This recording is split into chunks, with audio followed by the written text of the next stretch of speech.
जायकवाडी धरणाच्या पाण्यासाठी बीड जिल्ह्यातील 140 गावातील शेतकरी आता आक्रमक झालेत। जायकवाडी धरणाचे पाणी शेतीला मिळावं या मागणीसाठी गेवराई तालुक्यातील तांदळा गावात शेतकरी आमरण उपोषण करतायत, तर सरकार उपोषणाकडे दुर्लक्ष करत असल्याचा आरोप या शेतकऱ्यांनी केलाय।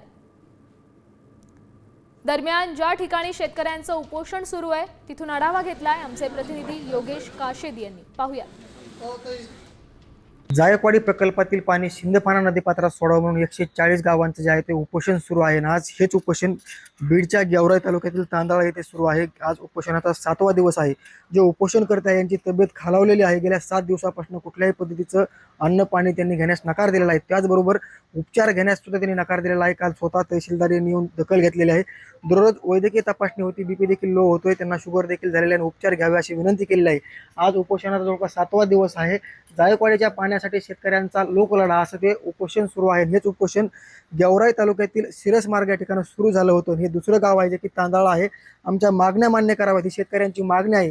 140 गावांचा हा लढा आहे। साम टीव्हीसाठी योगेश काशीद, तांदळा, बीड।